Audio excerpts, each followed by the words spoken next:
Assalamualaikum,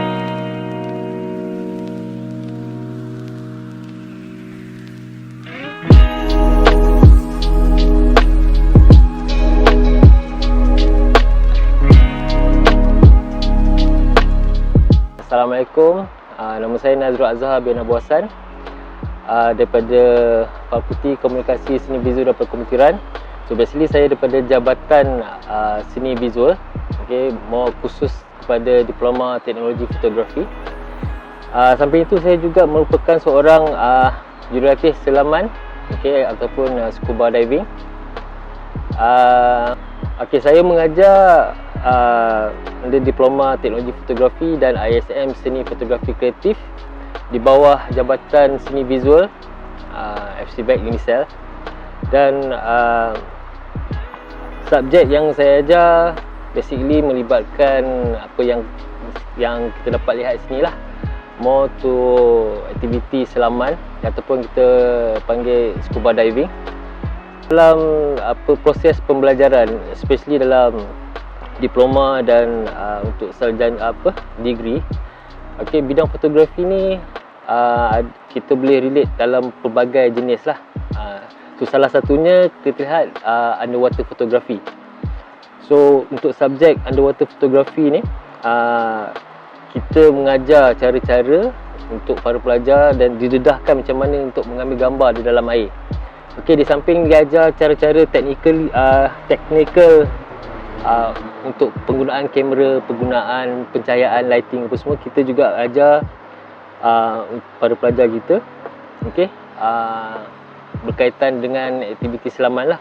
So daripada skill, macam mana you perform skill untuk underwater, dari segi equipment, dari segi safety, dan paling penting sekali kita terapkan nilai-nilai kecintaan pelajar tu pada alam sekitar. Macam mana you nak menghargai alam sekitar, macam mana you nak make sure alam sekitar kita tu dalam keadaan yang bersih dan elok lah. Tentang fotografi, seperti yang kita ketahui lah, fotografi ni boleh dibahagikan kepada beberapa cabang utama. Kita ada contohnya macam fine art, advertising ataupun periklanan, kita ada photojournalism, and kita ada fashion photography. So salah satu cabang-cabang tu kita boleh relatekan dengan underwater photography.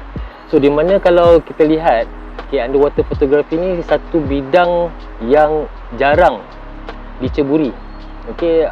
Dan semakin kalau kita dapat lihat perkembangan dia, especially dekat sini lah, dekat Malaysia, dia semakin mendapat banyak permintaan.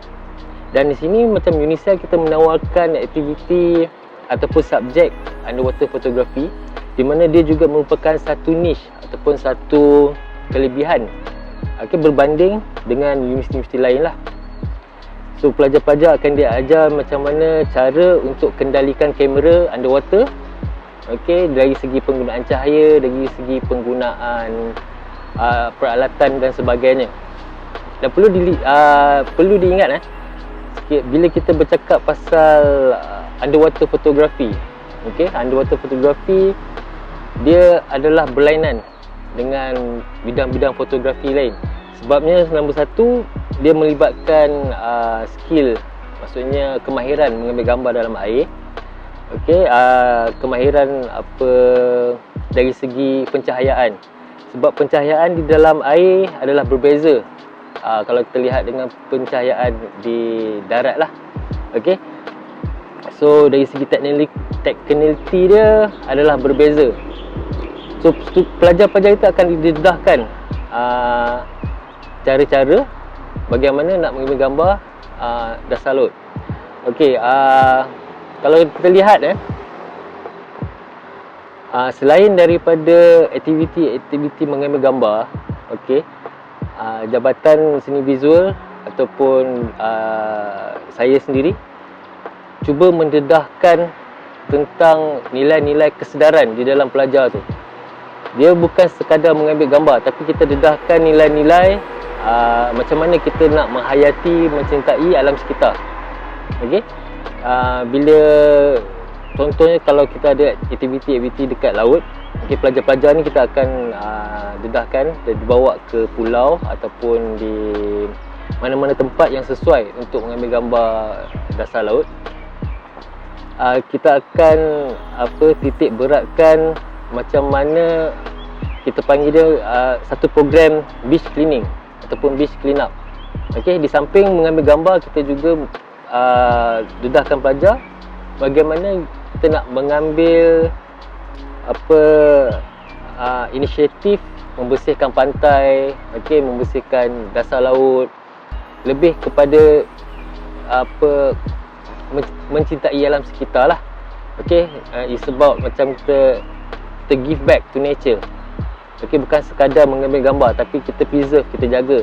Sebab itu basically satu bentuk ataupun satu tindakan yang kita buat, yang kita dapat buat untuk generasi akan datang lah. Okay, so just imagine kalau kita tak jaga alam sekitar, jaga keadaan aquatic life dalam laut, so next maybe 5-10 years, so keadaan dah tak sama. Okay, so di samping kita mengambil gambar, kita menjaga alam sekitar, kita preserve. Okay, salah satu aktiviti yang kita terapkan ataupun yang pernah kita jalankan bersama-sama pelajar UNICEL ataupun secara khusus ni pelajar-pelajar program diploma dan degree fotografi, di mana kita mengajar cara penanaman tukun. Ini cara penanaman tukun, di mana pelajar-pelajar ni berkesempatan mempelajari proses daripada zero sampai ke proses akhir bagaimana kita menanam tukun. Okey, dalam erti kata lain, kita melahirkan satu generasi yang kita panggil sebagai citizen scientist. Okey, maknanya secara tak langsung hasil pada gambar-gambar yang student-student atau pelajar-pelajar tadi, okey, boleh digunakan sebagai satu rujukan, satu reference, okey, untuk didokumentationkan sebagai salah satu bentuk research yang boleh diguna pakai oleh individu-individu lah ataupun saintis-saintis yang luar. So di samping penanaman tukun, kita juga mendedahkan pelajar satu teknik yang kita panggil FAD, Fish Accreditation Device, di mana selain tempat penanaman tukun, ia juga menjadi satu tempat pembiakan ikan-ikan. Okey, ataupun temporary rumah dia lah, senang kita cakap kan. Fish Accreditation Device, di mana prosesnya sebagai satu tempat sementara ataupun nursery untuk tukun-tukun dan seterusnya untuk ikan-ikan kat situ lah. Dan di mana kita tengok hasilnya, sebab program ni dah dijalankan dah 2-3 tahun sebelum, dan kita dapat tengok hasilnya sekarang, di mana kawasan yang kita tanam tukun tu ataupun proses FAD tu, kita dapat lihat pertumbuhan batu-batu karang dan penambahan dari segi aquatic life, ikan, coral apa semua. So kita boleh nampak pertumbuhan tu dari segi sudut positif lah. So mungkin dalam 3-4 tahun lagi, di mana kalau kita lihat, mungkin dia akan jadi satu bentuk satu kawasan di mana sesuai untuk kita jalankan research, jalankan aktiviti menangkap gambar. Okey, di mana di samping menangkap gambar, macam saya cakap tadi, kita preserve ataupun kita jaga kawasan tu supaya dia lebih berkembang dari segi coral, dari segi ikan dia, aquatic life dia. Okey, saya akan explain a little bit pasal equipment, dari segi equipment scuba diving. Okey, so apa yang awak dapat lihat sini, apa yang kita dapat lihat sini, jaket ni lebih dikenali sebagai BCD ataupun buoyancy control device. So function dia actually untuk memudahkan you float and dapatkan neutral buoyancy underwater. Alright, so you lihat ada button-button dekat sini, kita tengok function dia. Alright, so basically BCD ni you boleh masukkan angin. Maksudnya air from the tank ni dia akan masuk ke dalam BCD, so dia akan kembung macam ni. So ini memudahkan you untuk float. Okay, so once you ready untuk descend, okay, kita just press this button, okay, and you akan slowly descend underwater. Alright, so this is what called BCD. So apa lagi? Okay, regulator. So regulator dia datang dengan dua jenis. Okay, ni primary regulator and another one, this is what we call alternate exhaust. Okay, so bila kita di dalam air, okay, kegunaan regulator ni adalah untuk memudahkan you bernafas. So how you breathe underwater is similar macam mana you breathe dekat surface. Alright, so you akan inhale, exhale slowly using regulator. So alternate exhaust ataupun nama glamour dia octopus. Okay, ini kita pakai for emergency ataupun kita boleh pakai ni as a device untuk share air dengan body you. Okay, remember diving you mesti dive with body, bukan secara berseorangan. So dari segi safety is better dive with your body ataupun dengan dua orang diver lah. So in case you out of air ataupun low on air, so you can share air dengan body you dengan menggunakan alternate exhaust ni lah. Alright, so the rest, this is what we call mask, scuba mask. Okay, so scuba mask dia ada banyak, depend on the brand and design. So this one I pakai Poseidon, so using a yellow color, okay, sebagai supaya memudah nampak dalam air. Right. So another one, this is what we call fin. Okay, fin dia ada two type of fin, open heel. So this is what open heel, so you can adjust untuk kelesaan you, and satu lagi full foot fin. Okay. Okay, ini kita panggil dia SPG, submersible pressure gauge, di mana you boleh check kedalaman you dan berapa amount air yang you pakai. So bila kita tengok ni dia ada 2 meter sini. So bahagian bawah is dia menunjukkan amount of air yang you pakai. Okay, so when you reach 50 below, so maksudnya it's time you to go up. So atas ni kedalaman, berapa dalam yang you turun. Okay, dia start can check lah. If you go to like 5 meter, 10 meter, so dia akan indicate kat sini 5 meter, 10 meter. So you akan tahu berapa kedalaman you. Okay, dan lastly, okay, scuba tank. Okay, so if you interested going for dive course apa semua, so basically this is the first thing you need to know lah. Okay, tank. So amount tank yang you akan dapat normally 200 bar. So maksudnya amount air yang you akan dapat full tanks normally is 200 bar. So every air yang you breathing pun dalam tank ni. So sebelum proses merakam gambar ni, selalunya para pelajar kita akan datang dengan satu bentuk penyelidikan lah, iaitu research, what types of pictures yang diorang nak produce. Okay, diorang akan, pelajar-pelajar kita akan buat research pasal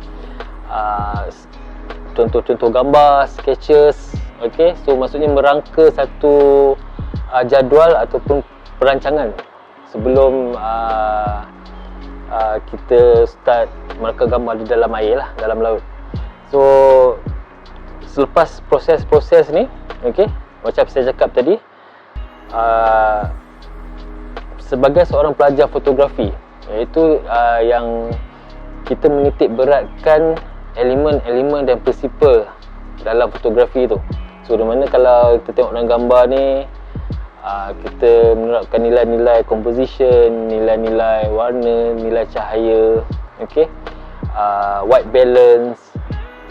So hasil-hasil daripada penggunaan elemen-elemen ni, so ini contoh-contoh hasil karya daripada pelajar-pelajar kita lah, iaitu program Diploma Teknologi Fotografi dan ISM Fotografi. So bila kita tengok gambar-gambar ni kan, karya-karya ni, okay, kita dapat lihat dari segi macam mana pelajar-pelajar kita, okay, menggunakan elemen-elemen dalam fotografi iaitu dari segi composition, dari segi macam mana permainan dengan warna, dari segi pencahayaan, okey, dari segi perspektif, okey, balance dan semua. So kebanyakan gambar-gambar yang contoh gambar ni, okey, hasil-hasil gambar dalam laut. Okey, kita tengok banyak-banyak contoh-contoh aquatic highlight dalam ni. Kita tengok ada yang gambar-gambar bercirikan macam kehidupan seperti ikan, seperti coral, okey, coral, soft coral, hard coral. Selain daripada gambar-gambar aquatic highlight, okey, pelajar-pelajar kita juga diberi pilihan untuk merakam gambar-gambar seperti underwater fashion photography. So seperti yang tepat lihat, ada a few example, contoh, okey, di mana gambar-gambar ni dirakamkan di dua lokasi yang berbeza lah. Satu di Pusat Akuatik Darul Ehsan Shah Alam, dan satu lagi di Pulau Perhentian. Okey, so perbezaan ni sini kita lihat dari segi keadaan air, dari segi bentuk muka bumi. So di mana dia lebih mudah kita merakam gambar fashion tu di kolam renang berbanding dekat dengan di pulau lah, sebabkan faktor-faktor tadi lah, faktor-faktor bumi, muka bumi, faktor air, faktor cuaca.